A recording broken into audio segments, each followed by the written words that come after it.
Greetings, it is I, Tantus Naravan Dracovin, Lord and Emperor of the Dracovin Empire, and welcome.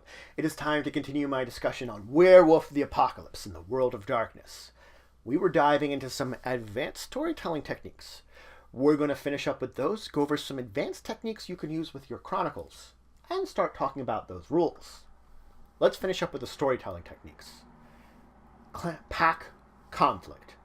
You normally want to avoid this like the plague, because this is inter-player conflicts, which can lead to ruining a game, causing people to have tension outside the game rather than just within it. But it doesn't mean there are times and places where it can be used properly. Effectively, what could happen is a player could maybe be possessed by a spirit, or another Garrow could be using a gift which influences the party. The point of Pact conflict, when it happens within them, when it happens internally between players and such, is that eventually something will be seen that they have to unite back together to overcome together. So the point will be to strengthen those bonds that this conflict between them basically means in the end. They learn that they need each other and need to bond more with each other and seek and work together stronger. It's cementing those bonds more.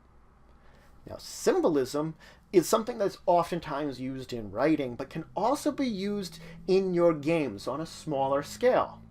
Symbolism can help connect more disparaging stories that might not be as connected. You have to consider symbolism can come in many forms.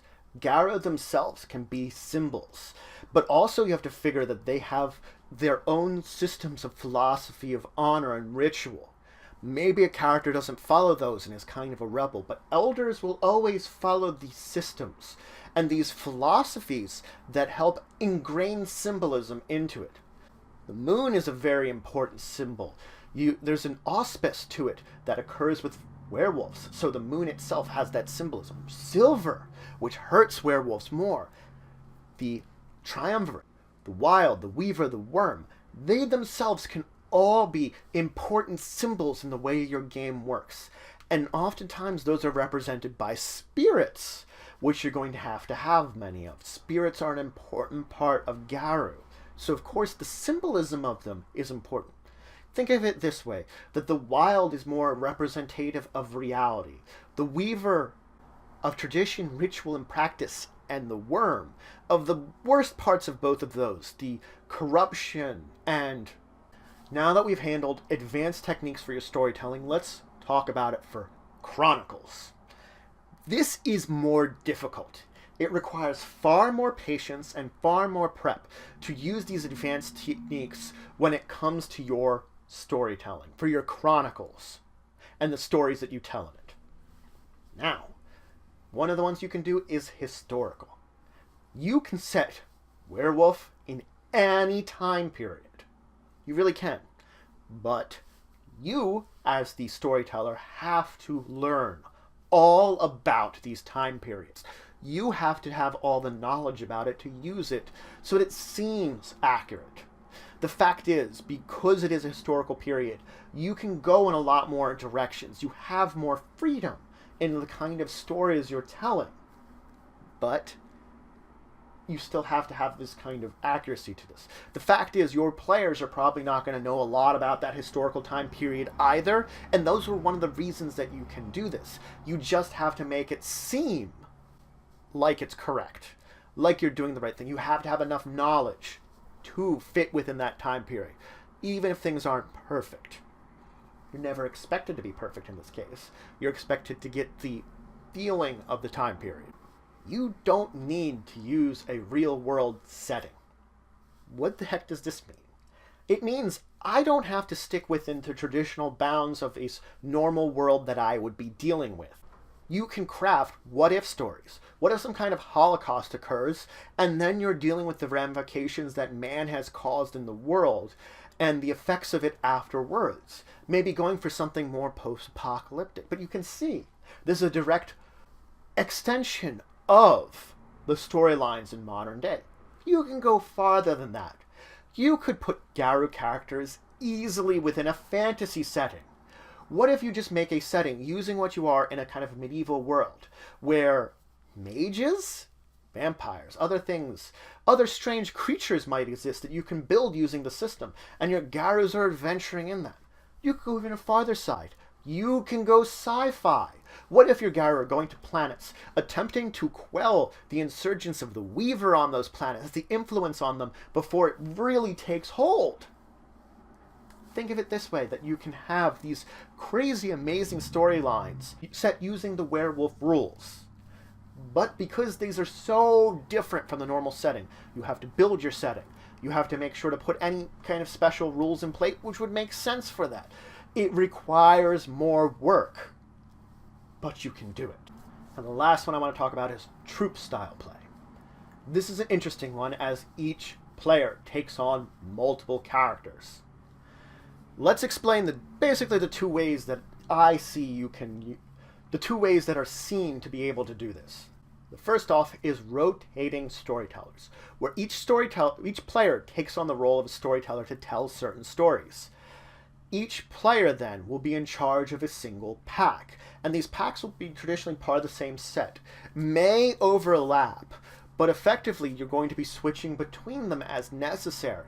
So you can see in this case, each player will have multiple Garu, each one part of a different pack, and will switch in between them as these storylines, which technically weave together, occur. That's the point, is these storylines will weave together when you're switching between these players.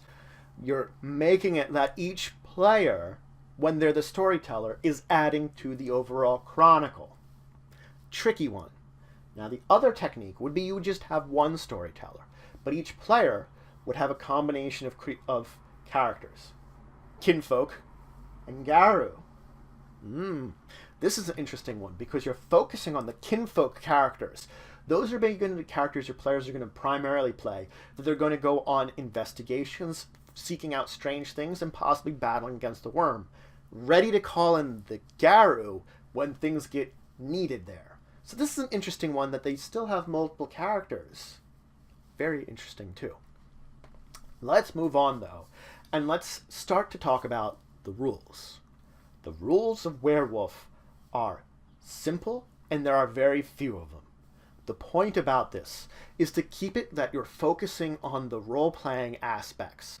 And if you need to roll die, you're ready to improvise whatever you need from the materials provided. You're taking steps that make sense.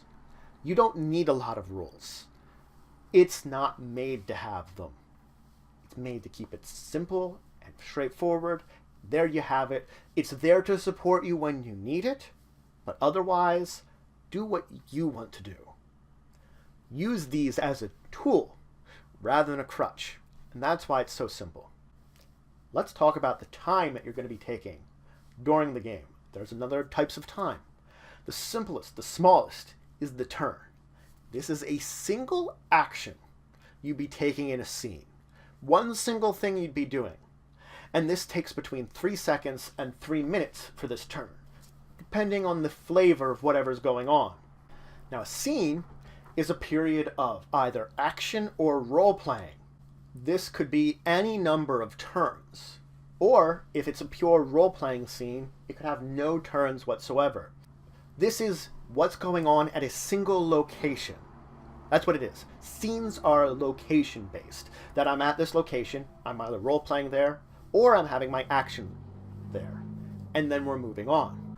A chapter is basically a series of scenes. It is a portion of story, and oftentimes it is going to be a single session. It is one independent story on its own, that each of the scenes may or may not be kind of broken apart by areas of downtime in between them, that you're going to role play out over the course of your session. A story is a combination of chapters that together have a beginning, a middle, and end, a resolution that all together tell a tale over these several chapters. And a chronicle is a series of stories that are oftentimes only connected by either the players, the characters that are doing them, the very characters that are actors in it, and possibly some of the themes or plots will carry together across these stories. That's it for today.